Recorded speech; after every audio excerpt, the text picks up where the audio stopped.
Evangelho de Marcos, capítulo 16, leremos do primeiro verso até o verso 8. Será o texto base da nossa mensagem desta noite. Marcos, capítulo 16,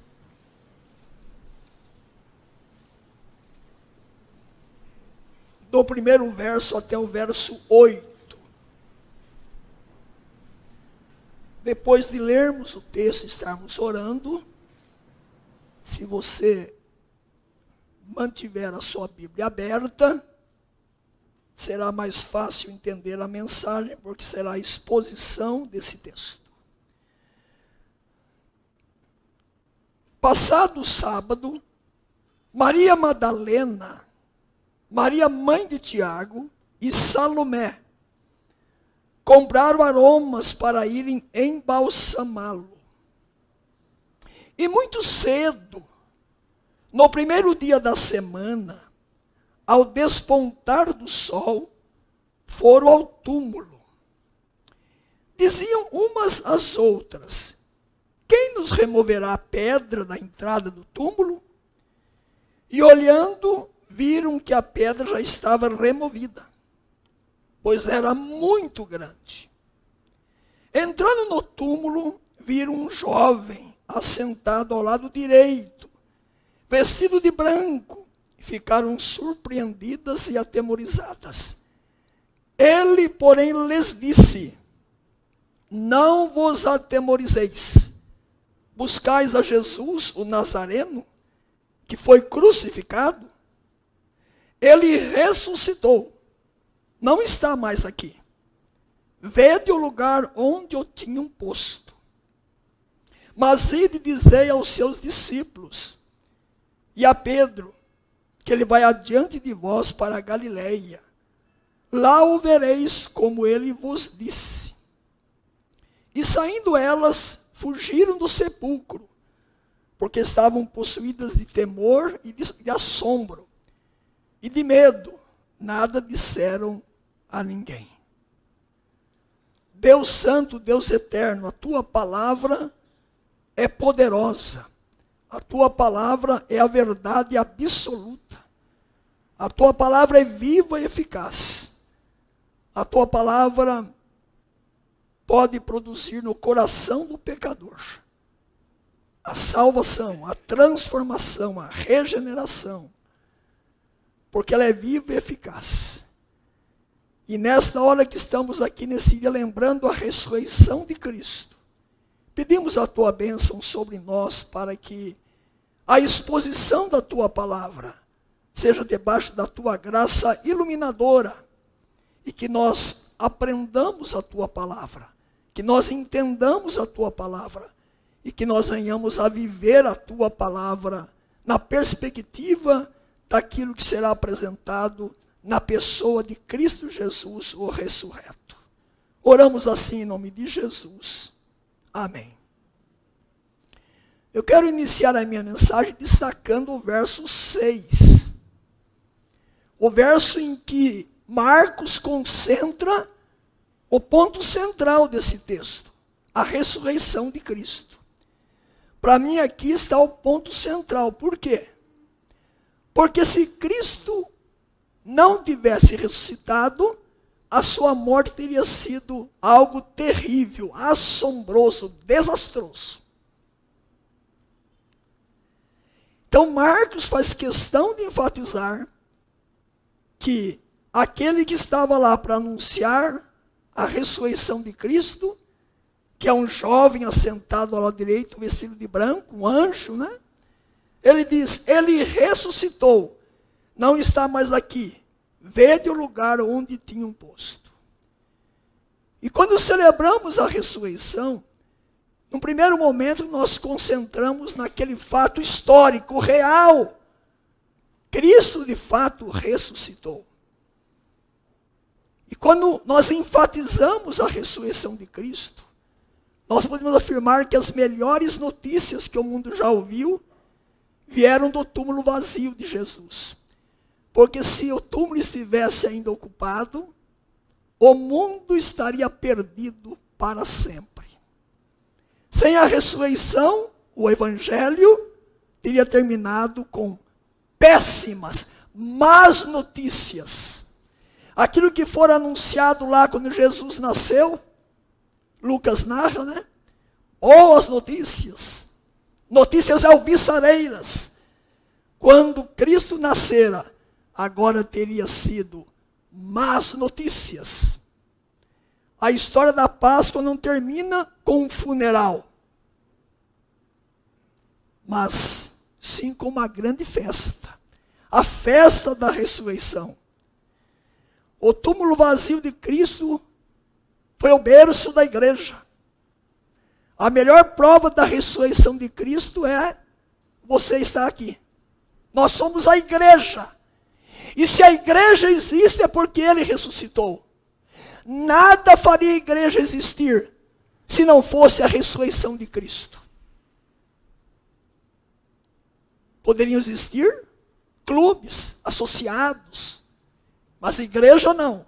A igreja existe porque ele está vivo. Sem a ressurreição de Jesus não haveria nem cristianismo nem igreja. Pois ela é o coração da nossa fé. O cristianismo é acima de tudo a religião da ressurreição do Filho de Deus.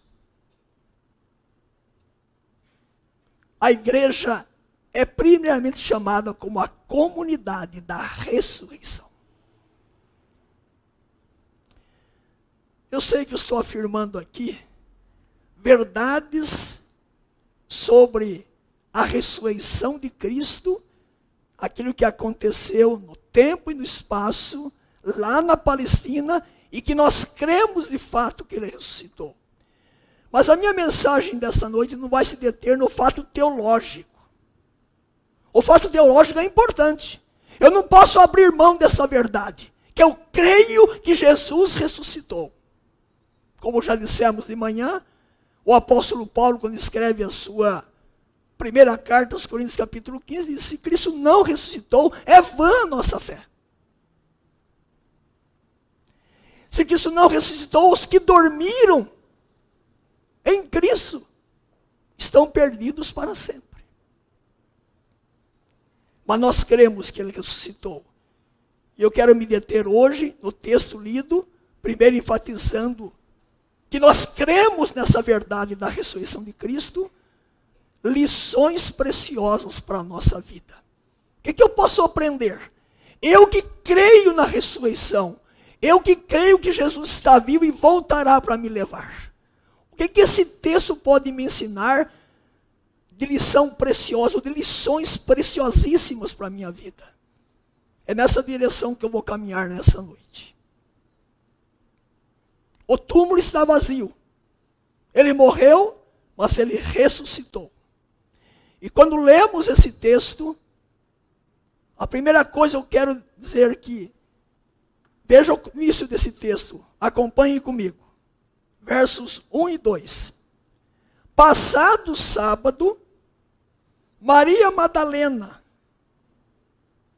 Maria mãe de Tiago e Salomé, compraram aromas para ir embalsamá-lo. Por que passado o sábado?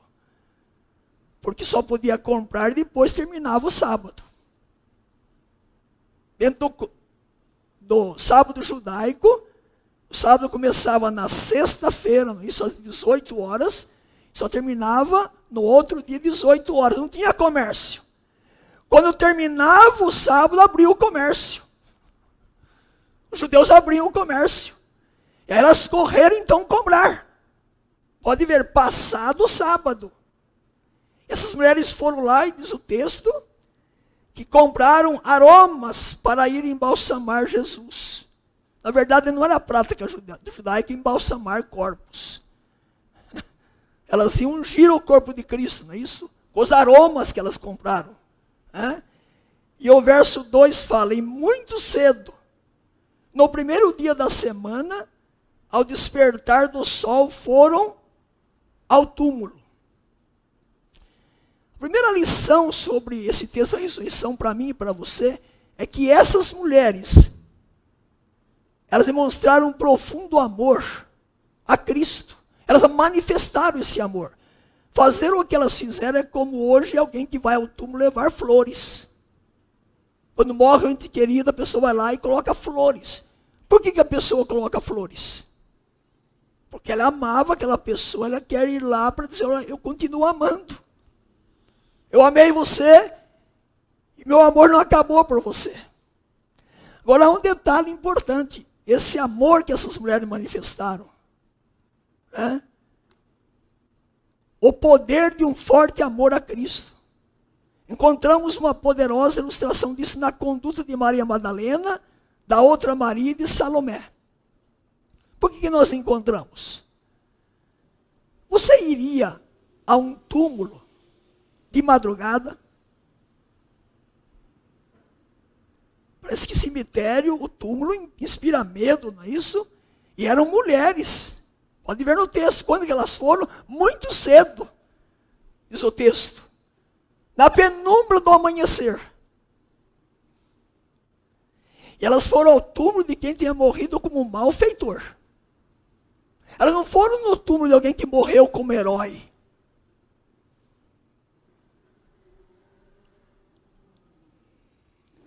E eram mulheres.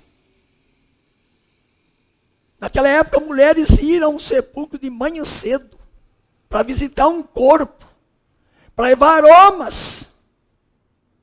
E ainda para levar aromas para alguém que morreu como malfeitor. Qual foi o combustível que moveu essas mulheres? O profundo amor delas por Jesus. E por que elas tinham esse amor por Jesus? Se você quiser ver na sequência do texto, veja o verso 9. Havendo ressuscitado de manhã cedo, primeiro dia da semana, apareceu em primeiro lugar a Maria Madalena, da qual expeliram 7 demônios. Uma das mulheres, a Maria Madalena, tiveram a libertação de 7 demônios. E se você olhar para Maria, que é mãe de Tiago e Salomé, também eram mulheres pecadoras, como eu e você. Então essas mulheres, elas amavam a Cristo profundamente. Elas tinham gratidão a Cristo porque a vida delas encontrou sentido em Cristo. Elas tinham paz em Cristo, esperança em Cristo. A vida que elas tinham agora era uma vida transformada com o encontro que tiveram com Cristo. Maria Madalena, libertação de 7 demônios.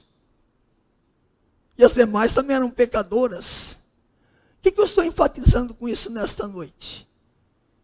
É que a ressurreição de Cristo, narrada aqui por Marcos, me leva a pensar. Eu tenho amor por Cristo de verdade? Eu amo o Cristo ressurreto de verdade, de fato, de coração? Sabe, quando que eu começo a amar mais a Cristo? Quando eu paro para pensar o seguinte, aquilo que ele mesmo dissera, a quem mais se perdoa, mais se ama. A quem menos se perdoa, menos se ama. O que está dizendo isso para nós? Quanto mais eu paro para pensar o quanto Deus me perdoou em Cristo, o quanto aquela mensagem de Mateus 18, que Jesus conta aquela parábola de uma dívida impagável, que era a minha dívida com Deus, e que aquele rei perdoara o seu servo. Quando me coloco na posição de que eu fui perdoado por Cristo, de uma dívida impagável, eu devo imitar essas mulheres, e ter um profundo amor por Cristo. E eu fico a pensar hoje na nossa vida como igreja. Eu fico a pensar na narrativa da história da igreja. Vocês sabem que no ano 64 da nossa era, o imperador Nero desencadeou uma grande perseguição contra a igreja, contra os cristãos lá em Roma. colocou fogo em Roma e culpou os cristãos. E a perseguição começou lá e só foi parar no ano 313 com Constantino. Com mais de 2 séculos de perseguição aos cristãos. E esses cristãos tinham consciência do perdão que eles tinham alcançado através da obra de Cristo. E esses cristãos morriam pelos gladiadores, nas arenas, trucidados pelos animais, e eles não negavam a Cristo. Parece que isso está muito distante de nós, né? Vocês sabiam que há dezenas de países hoje no mundo em que os cristãos são perseguidos? E a pergunta que me cabe é: será que eu amo de fato o Cristo ressurreto? A ponto de dar a minha própria vida, se necessário for por Ele? Será que se a perseguição chegasse ao Brasil e eu fosse confrontado, ou nega a Cristo, o Cristo ressurreto, ou morre, será que eu morreria por Cristo? Qual é o tamanho do meu amor por Cristo? Essas mulheres romperam dificuldades, romperam situações adversas, circunstâncias, e foram ao túmulo de Jesus, porque elas amavam profundamente a Jesus. E elas demonstraram esse amor. O amor demonstrado, manifestado pela pessoa de Jesus. Porque hoje os crentes não estão prontos para enfrentar perigos, perseguições por Cristo? Só uma resposta: a nossa fé tem sido débil. Nosso amor tem sido mínimo pela pessoa de Cristo. Vocês sabem muito bem que perguntaram para Gandhi, quiseram evangelizar o grande Gandhi, né, mestre? E Gandhi disse assim: olha, no Cristo de vocês eu creio, mas no cristianismo de vocês eu não creio. E sabe por que Gandhi disse isso? Como sendo um líder da época? Porque ele não via nos cristãos esse amor profundo a Cristo, esse comprometimento, essa disposição desse amor que essas mulheres demonstraram ao Cristo que tinha morrido. Essa é a primeira lição para mim e para você nesta noite. E eu queria terminar esse momento da minha primeira lição lembrando um hino que faz tempo que nós não cantamos. Morri na cruz por ti. Que fazes tu por mim? Morri na cruz por ti. Que fazes tu por mim? Estou pronto a morrer por esse Cristo, se necessário for. Será que eu tenho ouvido a voz dele lá em Apocalipse? Ser fiel até a morte e dar-te-ei a coroa da vida. Será que é esse o meu coração de filho de Deus, que crê na ressurreição de Cristo? Se não, vão dizer para nós: no seu Cristo eu creio, mas no seu cristianismo não. Mas seguindo o nosso texto, há uma segunda verdade, lição que eu posso aprender. Versos 3 e 4, veja no texto aí. Diziam umas às outras: quem nos removerá a pedra da entrada do túmulo? Iam caminhando, indo lá para o túmulo. Estavam preocupadas, tinha uma grande pedra. E segundo informações, essa pedra, para remover, tinha que ter a força de 20 homens. Quem sabe 20 homens como Sérgio, assim, né? Homens fortes, poderosos, né? 20 homens. E elas iam lá para quê? Para ungir o corpo de Cristo que estava no túmulo, fechado por uma grande pedra. E elas iam conversando. Veja o texto aí. Diziam umas às outras: quem nos removerá a pedra de entrada do túmulo?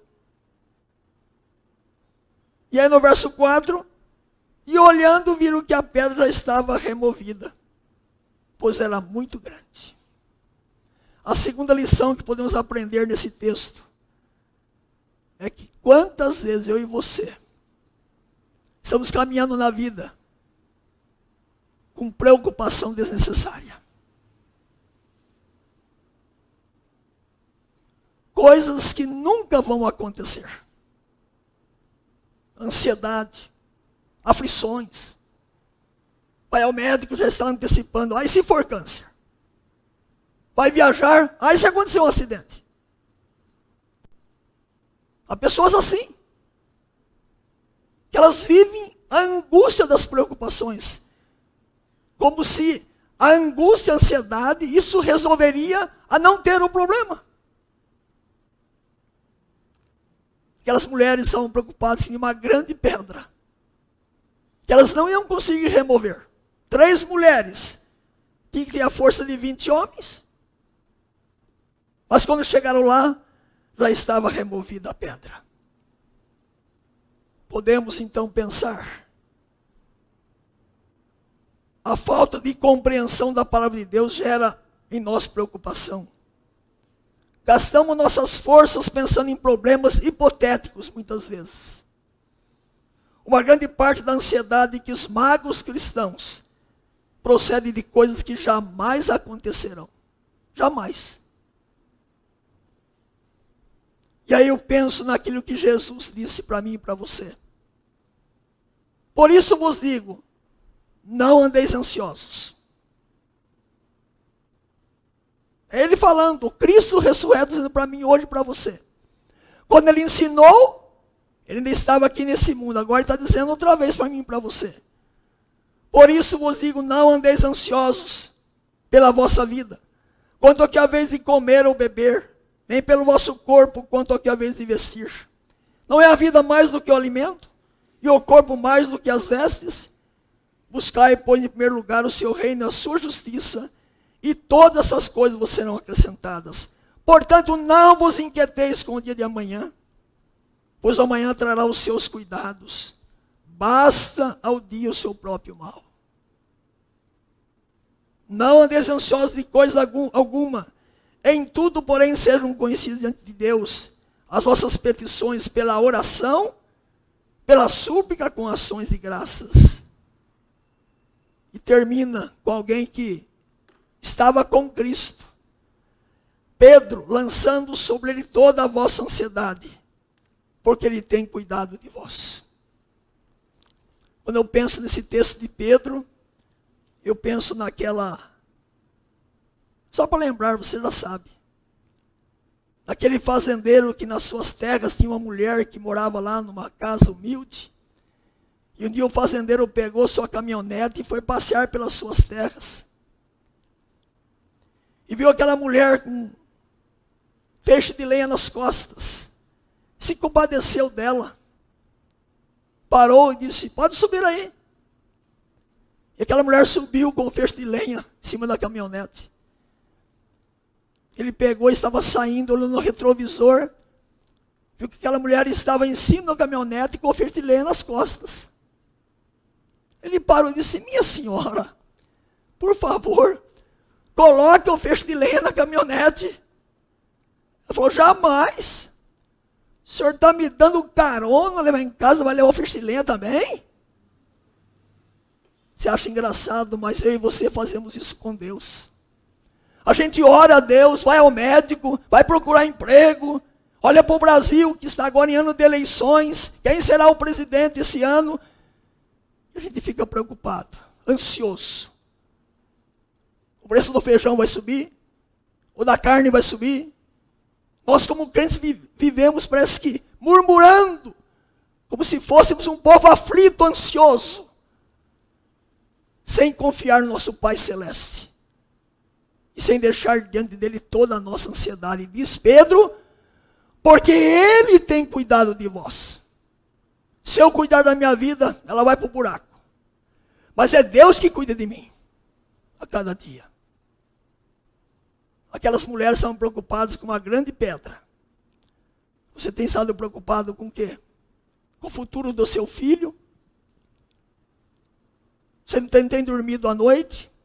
Você só dorme com Rivotril? Ou com outro medicamento qualquer? A pedra estava removida. E era uma pedra grande. Deus remove os nossos problemas pela sua graça. Temos que descansar nele, confiar nele a cada dia. Mas se você olhar para o texto, verso 7, veja o que diz o verso 7. Mas ide dizer aos seus discípulos e a Pedro, que ele vai adiante de vós para a Galileia.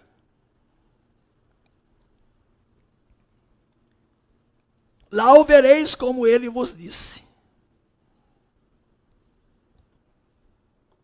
Por que essa mensagem é consoladora? Se você quiser voltar um pouco aí em Marcos 14, 31. Marcos 14, 31, veja o que está aí.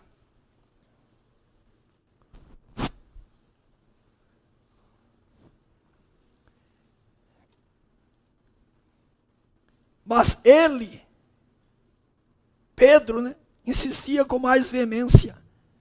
Ainda que me seja necessário morrer, contigo de modo nenhum te negarei. Assim disseram todos. Os discípulos hipotecaram total fidelidade a Cristo. Falaram isso, mas veja mais à frente. Marcos 14, 50. Então, deixando-o, todos fugiram. Todos fugiram. E agora está dizendo aqui no verso 7, que a mensagem é para Pedro, e a mensagem é para os discípulos. A primeira verdade que eu queria trazer nesta noite é o seguinte, que o Cristo ressurreto é o Deus da restauração.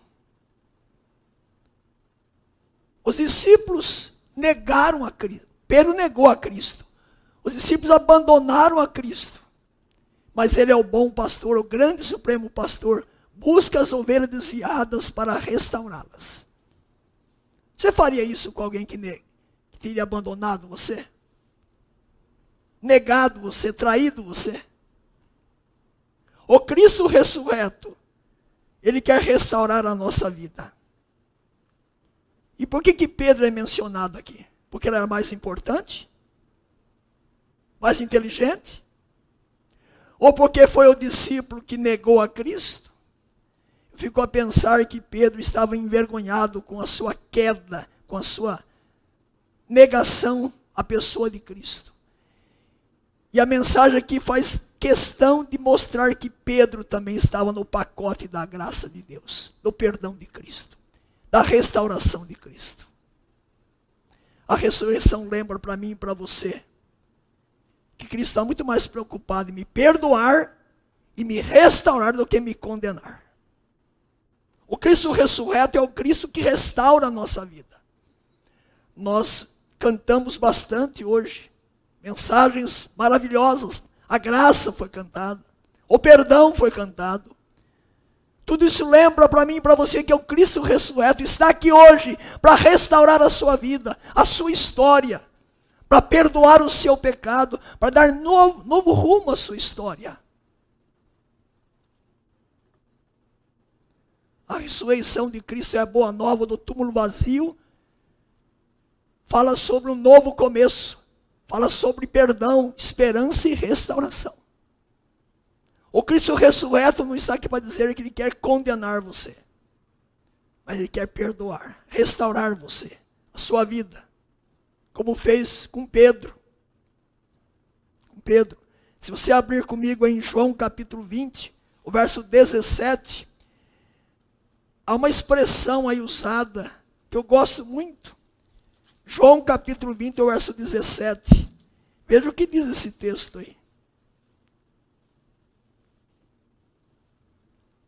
O Cristo ressurreto falando o seguinte: recomendou-lhe Jesus, não me detenhas, porque ainda não subi para meu Pai, mas vai ter com os meus irmãos, e diz-lhes, subo para meu Pai e vosso Pai, para meu Deus e vosso Deus.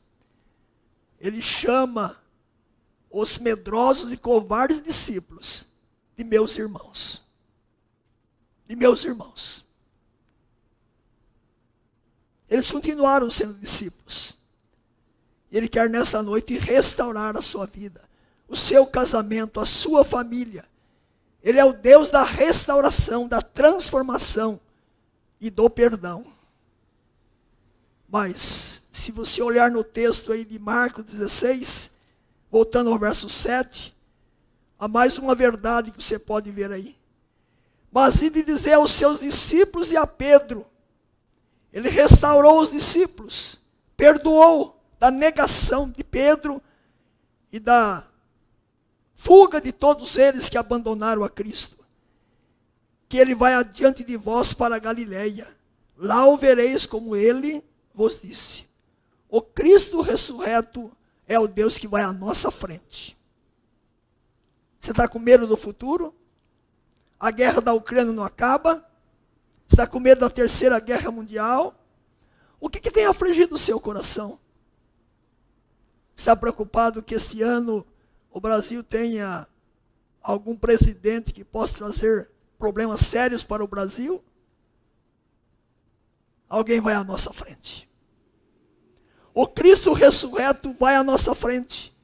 Não precisamos temer o futuro, porque aquele que morreu e venceu a morte por nós, ele vai à nossa frente, a cada momento. Se você vai ao médico, antes de você chegar lá, ele já foi. Se você vai ao supermercado para comprar, preocupado já que o preço subiu, ele já está lá. Onde estamos, ele vai à nossa frente. Na doença, na enfermidade, no problema, no desemprego, na angústia, na crise conjugal, em quaisquer problemas e circunstâncias. Há um Cristo ressurreto que vai à minha frente. Eu não sou alguém que está caminhando pela vida, à deriva da história, como se eu fosse alguém que comanda as rédeas da minha vida. Não! Ele vai à nossa frente a cada momento da nossa caminhada, da nossa vida. O cristianismo, como eu disse, é a religião do Cristo ressurreto. Nós cremos nas verdades bíblicas. Cremos nas doutrinas básicas do cristianismo, no credo apostólico. Tudo isso é importante, mas nós estamos seguindo uma pessoa. A pessoa de Cristo. Aquele que nos ama, que vai sempre à nossa frente a cada momento da nossa caminhada. A nossa conclusão nesta noite. Aprendemos várias lições importantes no relato de Marcos 16, 1 a 8, sobre a ressurreição de Jesus, o Filho de Deus. Um profundo amor manifestado pelas mulheres. Pense no seu amor a Cristo. É um amor teórico? É um amor mesquinho? É um amor fraco, débil? Ou é um profundo amor? Você está pronto a morrer por Cristo. As preocupações da caminhada da vida são desnecessárias. Não fique se descabelando na caminhada da vida. Entregue nas mãos do Cristo ressurreto a sua vida, suas preocupações, suas angústias. Ele sabe melhor do que você o que fazer com você. Uma mensagem consoladora. O Cristo ressurreto é o Deus da restauração. Como é que está a sua vida hoje? Você está arrasado com alguma coisa? Você está envergonhado como Pedro que negou a Cristo? Você está envergonhado com os seus pecados cometidos? Ele quer restaurar você. E o Cristo ressurreto é o Deus que vai à nossa frente a cada momento, na nossa caminhada. E quando você pensa nesse Cristo ressurreto, nós estamos preparados até para morrer. Porque o Cristo ressurreto venceu a morte por nós. Ele nos livra da morte ou na morte. E o apóstolo Paulo diz lá em Romanos, que nada nos separa do amor de Deus, nem a morte. Com o Cristo ressurreto, podemos enfrentar até a própria morte, porque ele venceu a morte em nosso lugar.